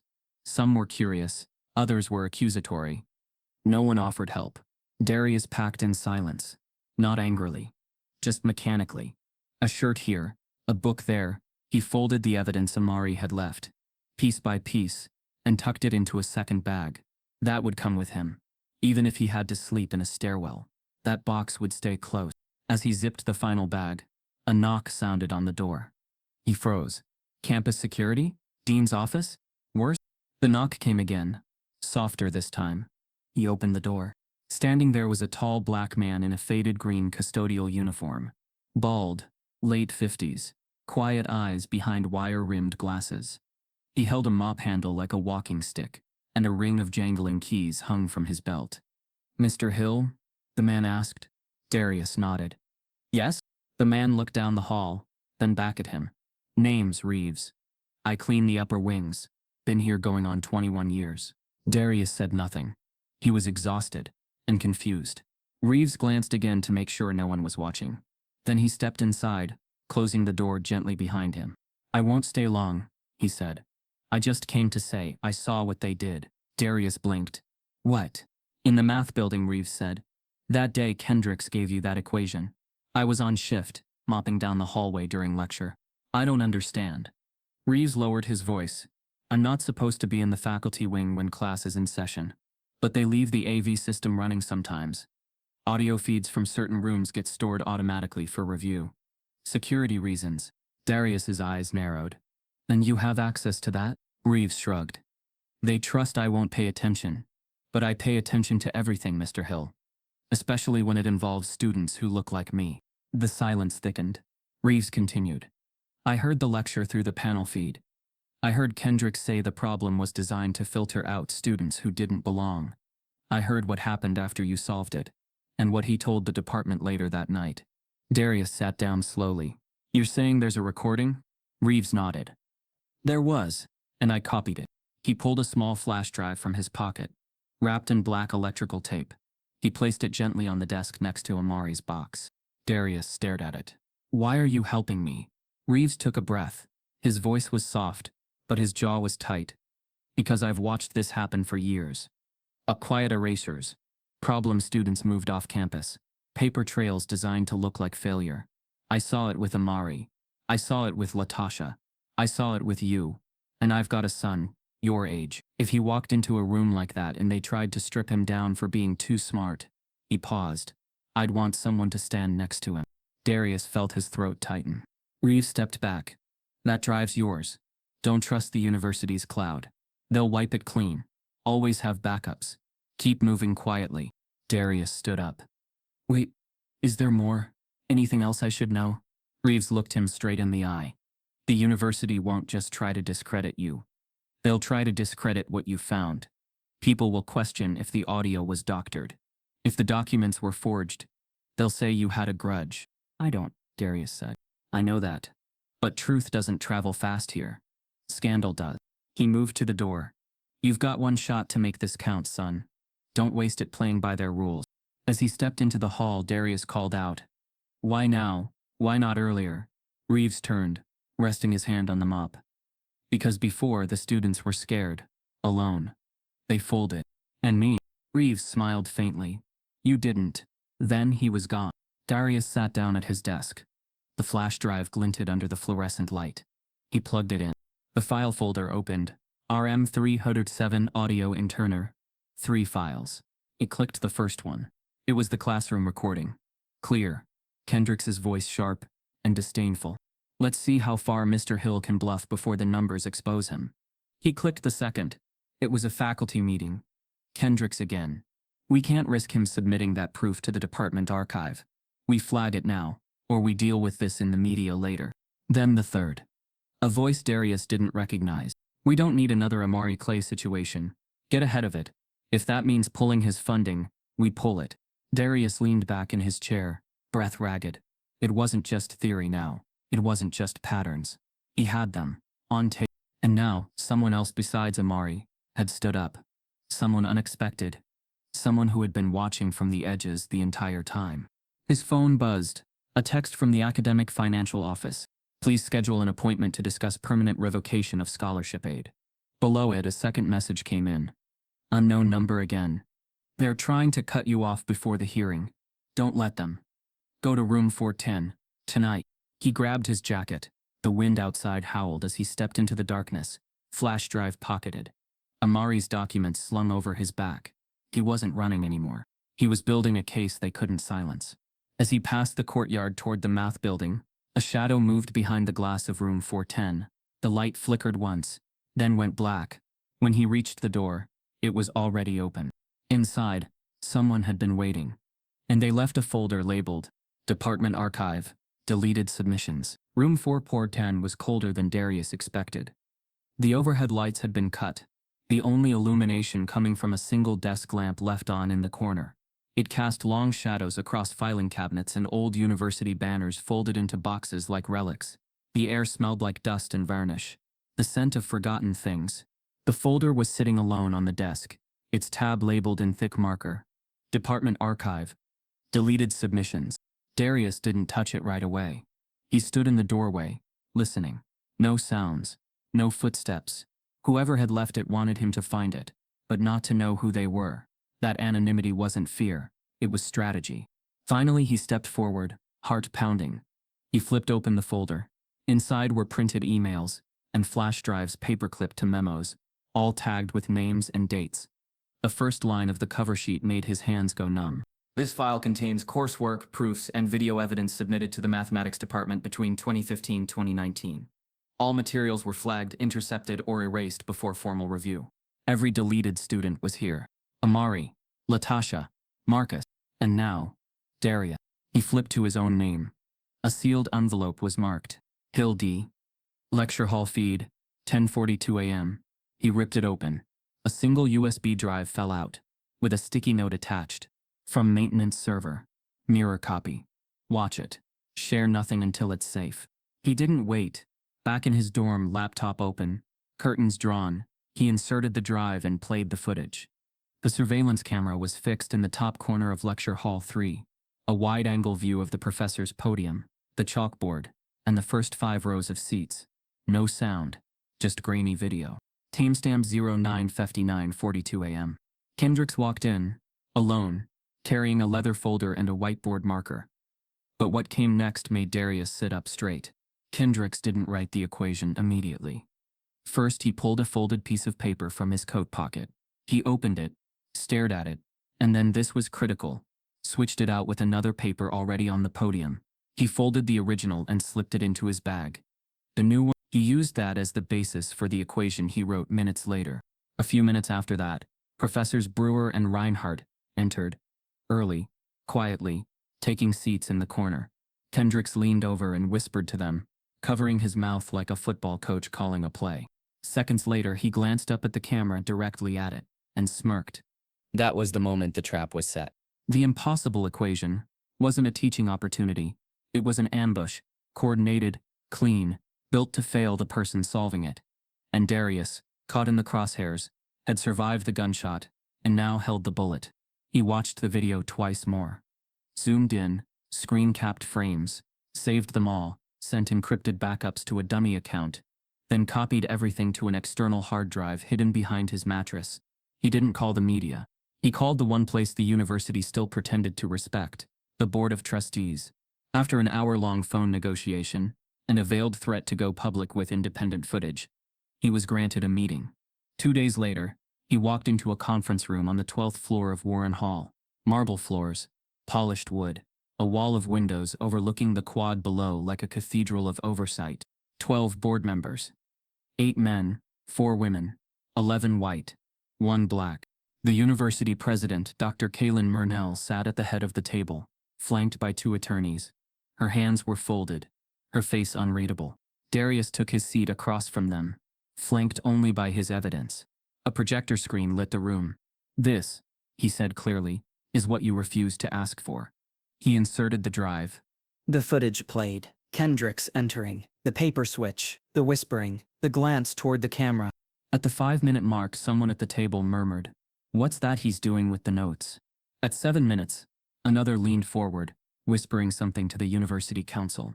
At 10 minutes, Darius paused the video and said, "That's the moment he wrote the problem." After swapping it, President Murnell adjusted her glasses. "Where did this footage come from?" "A mirror backup," Darius replied. "A custodian found it, and made sure it didn't disappear like everything else." Murnell's jaw tightened. "This was not authorized." "That's the point," Darius snapped. The room went still. "I'm not here to negotiate," he said. "You accused me of cheating. Suspended me. Stripped my housing. Threatened my degree. Now you'll watch what actually happened." He pressed play. The camera zoomed slightly as Kendricks moved to the whiteboard. The chalk moved. The symbols filled the board. And then, just as the moment of accusation began, the screen froze. A buffering symbol appeared. Then a black screen. Error message. File corrupted. Cannot continue playback. Darius froze. He checked the file again. Tried to reopen it. The error persisted. He pulled out the backup drive. Plugged it in. Same result. He tried the dummy account. Corrupted. "No," he whispered. The board murmured. One leaned toward the president. "We can't base anything on an incomplete file. This could have been edited," one trustee said. Darius's voice rose. "No. It was clean. I watched it. I archived it 3 times." "Mr. Hill," Murnell said coldly, "you're asking us to take action based on a file that no longer exists in its original complete form. That's not possible." "It was there," he said. "It was real. You all saw the first 10 minutes. You know what this is." Her expression remained neutral. "Do you have chain of custody documentation? Official validation of the file's source? If not, the footage will be considered inadmissible as evidence." Darius stared at the blank screen. He had them. He had them, until the tape collapsed in his hands. Where's Kendricks now? He asked quietly. Murnell didn't blink. He's on paid administrative leave, pending further review. While I'm suspended, evicted, and smeared. That's policy. He stood quietly, slowly. You can bury evidence, but you can't unsee it. Murnell looked at the legal advisor beside her, then back at him. Mr. Hill, if you distribute corrupted footage or make defamatory claims based on unverifiable sources, you will be held accountable, legally. Darius exhaled. So that's your plan. Pretend it never existed. No one answered. He gathered his things and walked out of the boardroom. But just before the elevator doors closed, someone caught up to him. It was the one black trustee. He stepped in beside Darius, said nothing for the first 10 floors. Then, quietly, he handed Darius a slip of paper. On it was a name, Avery Sims, EAT Archive Specialist. Below that, a note. Talk to him. He handled internal backups before Kendricks's hearing. Tell him I sent you. Darius turned to ask, but the trustee was already walking away, heading back into the chamber.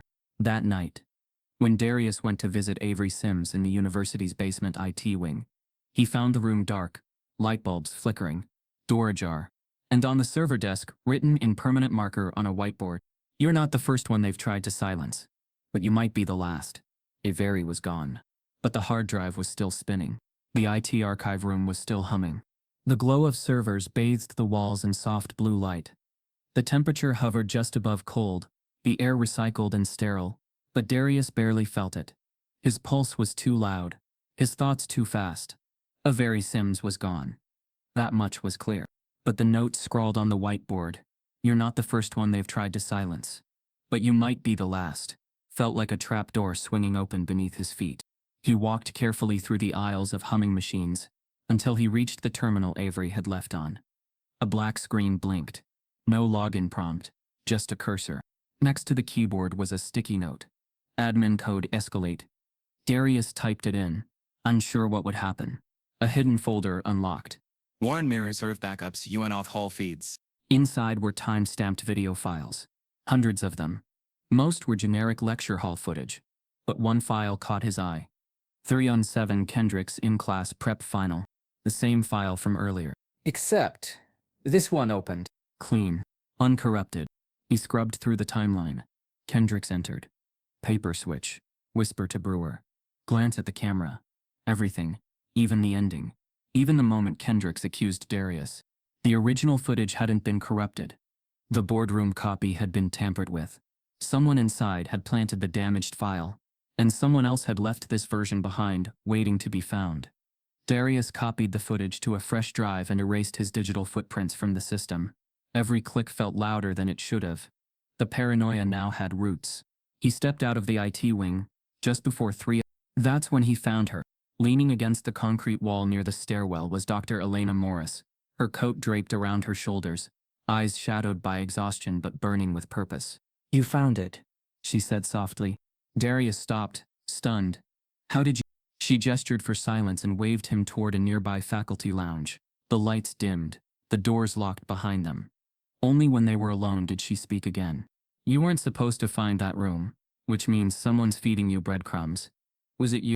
She shook her head. Not the breadcrumbs. But the final file? That was me. Darius's mouth went dry. You backed it up? Twice, she said. After I saw how quickly they pulled the security footage from your lecture, I knew what they were doing.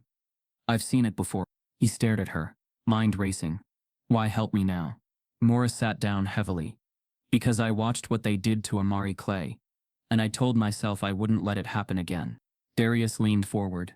You were his advisor, weren't you? She nodded slowly. Unofficially, I tried to support him behind the scenes, but they shut me out before I could do anything meaningful. Then they blackballed him, and when he left, I stayed quiet. He looked at her, searching her face. Why? Because I was up for tenure, she said. And I knew they'd bury me right beside him if I opened my mouth. She folded her hands in her lap, trembling slightly. But silence is just complicity in a prettier dress. And I'm done being complicit. Darius slid the drive across the table. This is enough to end all of them. She shook her head. Not yet. What do you mean? You think a clean video and some memos are enough? They'll call it manipulated. Say the file was stolen. Say I had a vendetta. Say you coached me into it. They've been setting that narrative up for years. Darius exhaled. Then what do we do? Morris pulled out a flash drive of her own and a thick folder. What I've got here, she said, are faculty emails from the past 5 years, anonymized but traceable, referencing Kendricks's targeting strategies. They were collected during an internal ethics audit that mysteriously never got published. Darius blinked. Why didn't it get out? She stared straight at him. Because Dean Halverson killed it. Said it would destabilize confidence in the math department. He said the findings were inconclusive. But I kept the raw data. And no one's seen this? She shook her head. Not even HR. Not even legal. Darius looked at the folder, then back at her. You realize this makes you a whistleblower. I know, she said quietly. They'll come after you. They already are. My committee votes on tenure in 2 weeks. I've been frozen out of 2 grant reviews. I've had 3 speaking events mysteriously canceled. She leaned in, eyes blazing now. If I go down, they'll destroy both of us. Are you ready for that? Darius didn't answer right away. He thought about the sleepless nights, the walls that pressed in, the look on Halverson's face during their last conversation, the dead air in the boardroom, when the file glitched, the way they erased Amari Clay like he never existed, the weight of every student of color walking Warren's campus pretending not to see the cracks in the marble. He met her eyes. I've already been destroyed.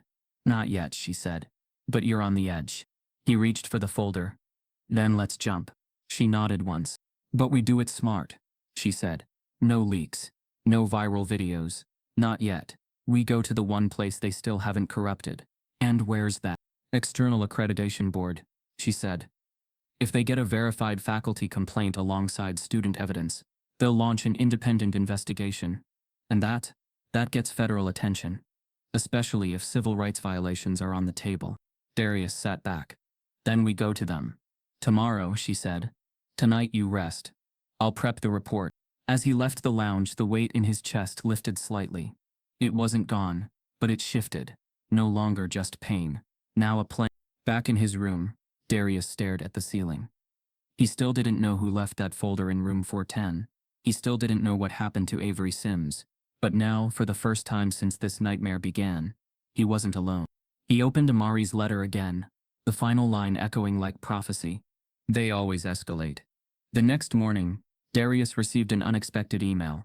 The subject line read, Notice of Faculty Panel Reconsideration. Professor Kendrick's appeal filed. Inside was a message that chilled his blood. Due to recent developments, Professor Kendricks has requested a full departmental hearing. He is seeking reinstatement. You are requested to testify. They weren't retreating. They were going on the offensive. It started with a single tweet. Darius hadn't posted it himself. He hadn't needed to. An anonymous account created just days before uploaded a 49-second clip from the surveillance video. The caption read, Black student solves unsolvable problem. Professor accuses him of cheating. The real footage tells a different story. Darius Hill, Warren cover-up. Within 20 minutes, the post had over 3,000 views. By the time Darius sat down for breakfast, it had been retweeted by 3 academic influencers, 2 progressive journalists, and a civil rights attorney. He stared at his phone as the retweet counter climbed. He didn't know who had leaked the clip, possibly someone inside the accreditation board, but the damage was done, and it was only beginning. By noon, his name trended under Black, Instem, and Warren exposed. People were dissecting every frame of the clip, pausing at Kendricks's smirk, overlaying subtitles, speculating about intent, motive, power. This is academic lynching in a new form. He wasn't supposed to win the game, so they changed the rules. When Black brilliance is punished, the system's not broken. It's working exactly as designed. Darius's inbox overflowed. Requests for interviews, op-eds, podcasts, anonymous messages from other students, some still enrolled, others who had left Warren years ago, under similar accusations. Their voices trembled through the screen, even in text. I never thought anyone would say it out loud. They did the same thing to me in 2015. I thought it was just me. By the time he stepped outside for fresh air, 3 student groups had organized a protest. Flyers were taped to lampposts and dorm windows. Defend Darius. Demand justice. 2 p.m. quad. Darius didn't go to the quad. Not yet. He watched from the back of the administration building as students chanted his name, not because he sought it, but because his silence had finally been broken for him. Meanwhile, the university scrambled. At 3:17 p.m., Warren released its first official statement. Warren University remains committed to academic integrity and rigorous standards of excellence. While we cannot comment on individual cases, we support our faculty's right to uphold high expectations in the classroom. Any suggestion of racial bias is taken seriously and will be reviewed through proper internal procedures. The backlash was immediate. The statement was cold, clinical, detached. Not a single mention of Darius's name. Not a word about the footage. Not an ounce of accountability. Within hours, the hashtag shifted.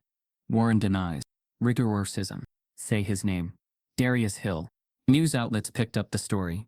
By nightfall, CNN, MSNBC, and even NPR had published headlines. Warren University under fire for alleged racial targeting of black math prodigy. Proof and prejudice. The Darius Hill controversy. Elite university faces backlash after impossible problem scandal. Darius's phone buzzed nonstop. His mother called, tearfully proud but scared. Elena Morris texted, "We're in it now. Stay close. Don't talk to anyone without legal support."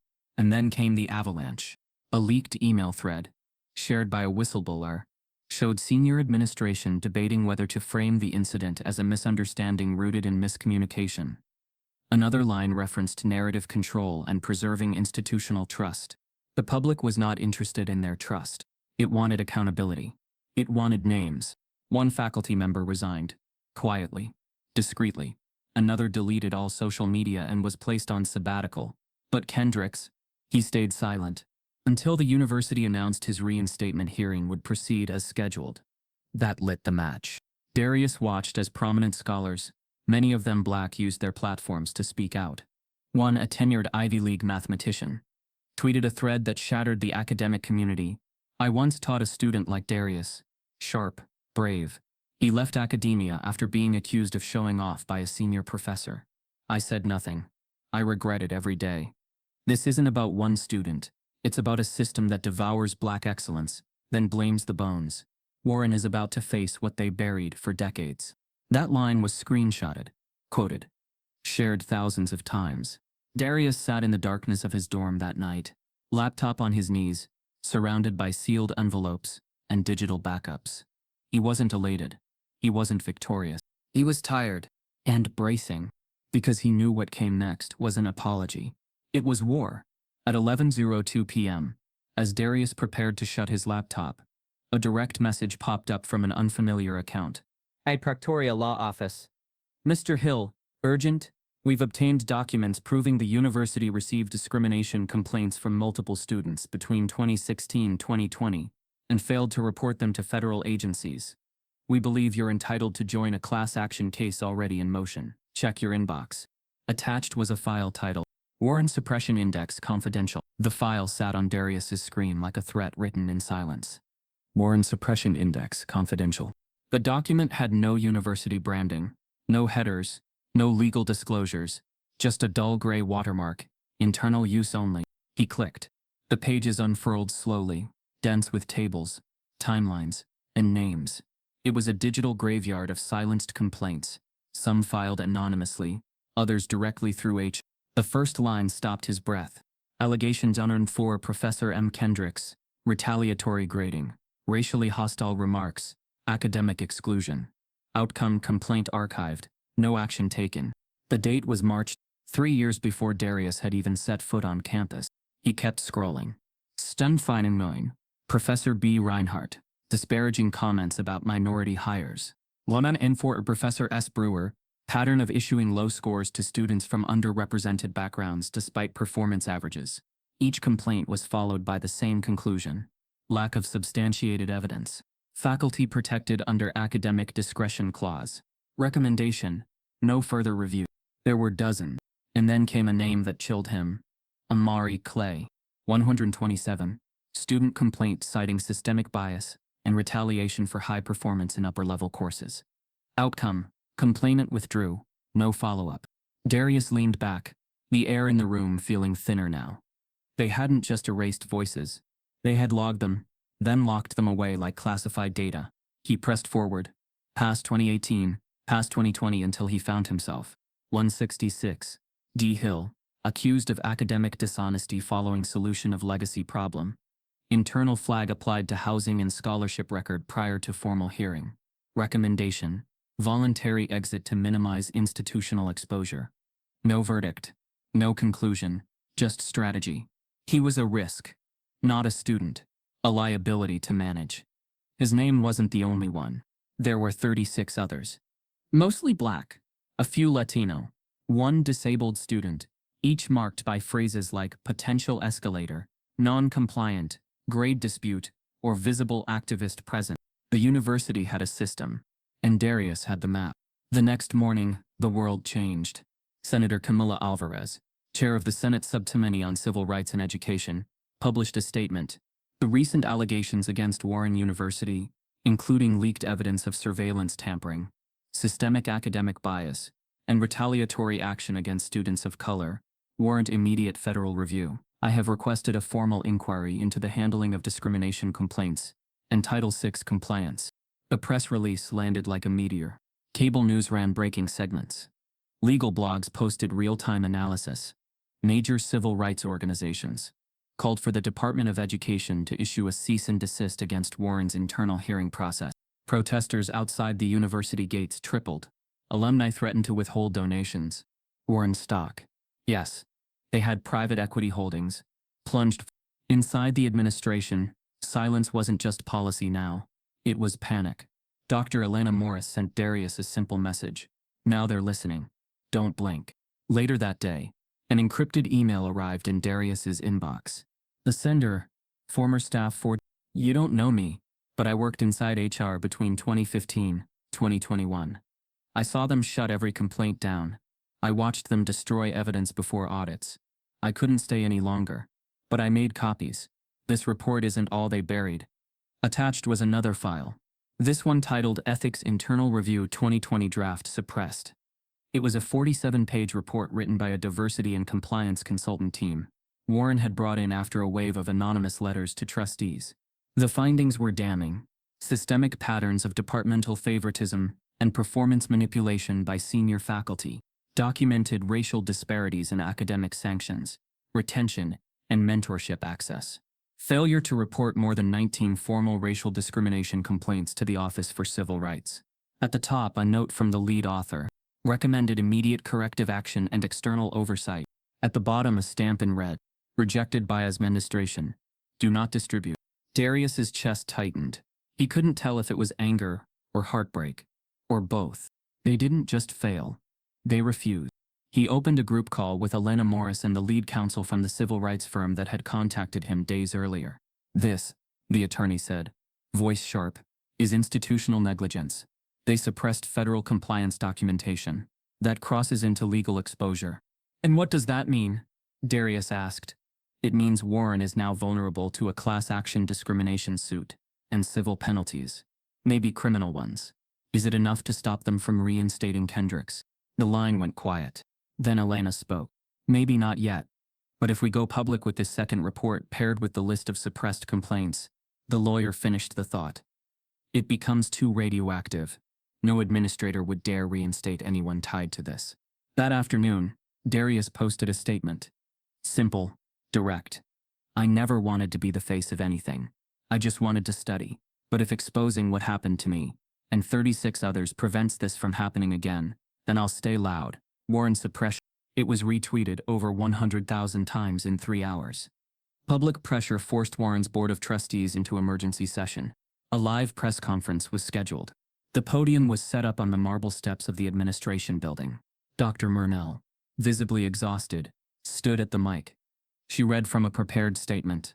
Warren University acknowledges the gravity of the documents released in recent days. While we believe our core values remain rooted in excellence and equity, we also recognize the need for independent review and structural change. We will fully comply with the federal inquiry. Effective immediately, the faculty reinstatement hearing for Professor Kendricks has been paused. No apology.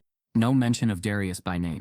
But the crowd gathered outside erupted anyway, because it was the first time Warren had ever blinked. As Darius watched the press conference from his dorm, another alert appeared. Incoming call unknown number. He answered. A low, measured voice came through the line. This isn't over. You want the real list? The one the university didn't file at all. Meet me tonight. North Parking Garage. Level 5. Midnight. Then click.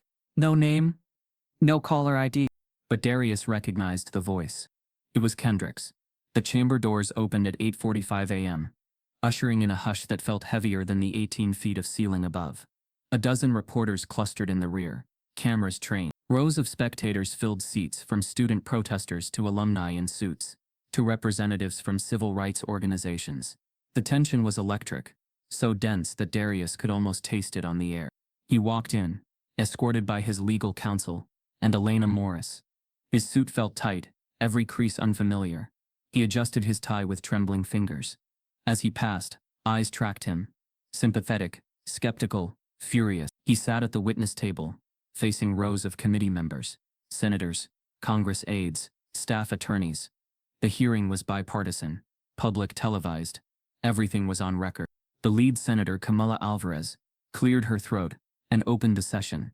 She invited Darius to be sworn. He raised his right hand. The clerk administered the oath. Do you solemnly swear to tell the truth, the whole truth, and nothing but the truth? He nodded. I do. The first hours were procedural. Introducing exhibits, marking documents, procedural objections from Warren's counsel, a thick binder labeled Suppression Index, and Ethics Draft 2020 was entered into the record. The videotape from Elena's archive was played carefully, frame by frame. The audience watched Kendrick swapping his sheets, whispering with colleagues, then scanning the camera. The audible gasps echoed in the room. Darius's counsel walked him step by step, his academic record, his previous unblemished GPA, his course submissions, the night of the test, the moment Kendricks had accused him, Halverson's private warnings. He spoke clearly, calmly, about the burden of empirical proof and institutional cover-ups. The committee asked follow-up questions, some soft, some sharp, some sympathetic, some hostile. When Darius spoke, he didn't sound angry. He sounded measured, determined. I understand why you'd think this is about one test, but it's not. This is about decades of suppressed voices. I am just the one who refused to stay silent. He gestured toward the binder of student names. These 36 people didn't vanish because they weren't good enough. They vanished because the system decided they weren't convenient.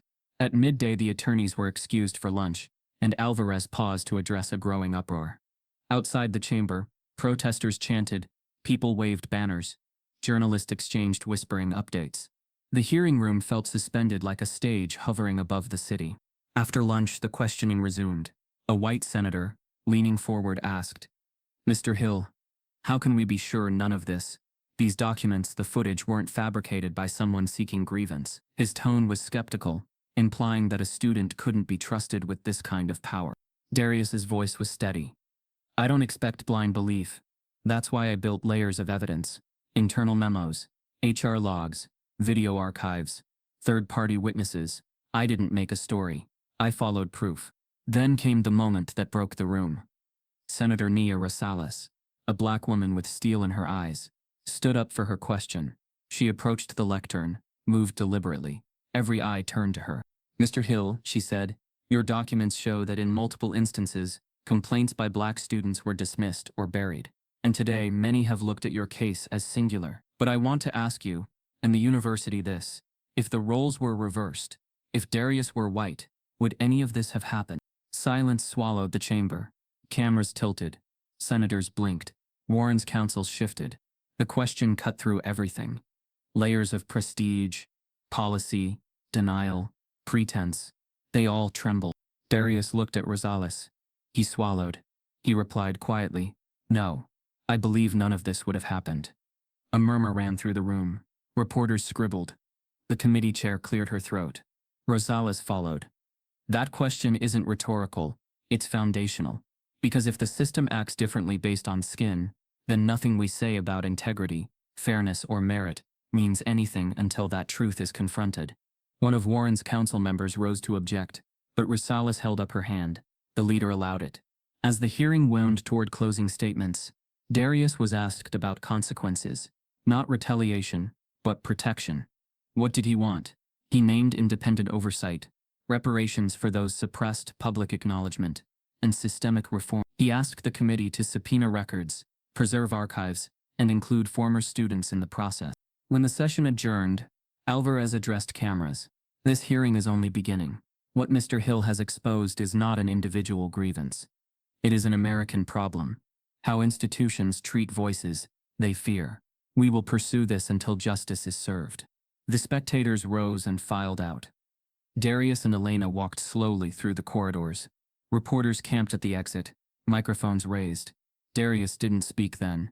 His counsel handed him a printed statement. I thank the committee, and all witnesses. This is not over. It can't be over. Back in the solitude of his dorm, Darius replayed Rosales' question in his head. If Darius were white, he thought of Latasha, Marcus, Amari. How many stories ended because they never asked that question? He opened his phone. A push notification. A major national news outlet headlined the hearing, as Darius Hill forces reckoning at Warren University. Social media memes circulated Rosales' question. Clips of the exchange went viral. And then came an email from Senator Alvarez's office, addressed to him. We have approved full subpoena power. Expect delivery tomorrow. Also, one of the students named in your file has reached out to committee staff. I'll share that with you soon. Darius exhaled. He put his phone down. He closed his eyes. But he couldn't rest. The question still echoed. And in his inbox, unread, was another message. They already know you're white, by proxy. They're going to push back harder now. When Darius opened the next email, he found 3 pages scanned from a hidden institutional project titled Project White Shield, Dynamic Privilege Modeling. It was a roadmap from years back exploring how to simulate default advantage for white students in departmental algorithms of favor, funding, and promotion. And it listed faculty names, including Kendricks's. The air in the auditorium was electric the evening of commencement. The marble columns glowed under floodlights. Banners hung heavy with the university seal, and rows of chairs stretched across the stage painted in deep navy and gold. Students in caps and gowns murmured. Mothers dabbed their eyes, and fathers straightened ties. Alumni and dignitaries lined the aisles. The event was supposed to celebrate achievement, tradition, legacy, but this time, it felt like a battleground. Darius sat among the graduates. His mortarboard was immaculately placed. His gown was pressed, but his presence felt like more than that of a typical student. He carried in his mind every name in Amari's box, every erased student, every suppressed voice. He carried the weight of all who had been silenced for daring to excel. The university announced its decision earlier that week. Professor Kendricks was terminated, effective immediately. The Board of Trustees and the president had quietly reached a settlement with Darius to restore his honors and scholarship. A press release stated the university would redouble efforts toward equity, transparency, and accountability. The news spread quickly across social media and news outlets. It looked like victory, but to Darius it felt incomplete. He rose when his name was called and walked across the stage. The stage lights glared against his face. Cameras snapped, cell phones raised. The chancellor stood waiting, applauding perfunctorily. Darius accepted the diploma with one hand, but with the other he unfurled a sash made of dark fabric, embroidered in gold thread. In memory of black scholars lost, Latasha, Marcus, Amari, and 36 others. Gasps echoed in the hall. The crowd stirred. The announcer paused, stuttering, then let him continue. Darius didn't hesitate. He left his diploma on the podium and stepped toward the center of the stage. For one moment, silence filled the room. He cleared his throat. He held up the sash. He looked out across the faces. Students, faculty, administration, donors, press, all of them watching, waiting for the spectacle. Then he pulled from his inner pocket a sealed envelope, Amari's letter. He held it before him. He walked across the stage alone. No escort, no handshakes, no protocol. The hush was absolute. At the edge of the stage, he stepped off the platform, moved toward the chancellor's podium. The chancellor's eyes darted. The mask of composure faltered. Darius stood before him, letter in hand. He spoke, calm but resonant. Read this. Then tell me this place doesn't owe us more. He handed the letter to the chancellor. The auditorium erupted into applause, but it was different this time. Not polite, ceremonial, but fierce, honest, rallying. He turned, walked down the center aisle. Behind him, students stood, some rising in solidarity, others filming. He felt the electricity surge in the air, the legacy of protest flickering alive again, in institutional halls. As he passed, the chancellor unfolded the letter, glancing at the top lines.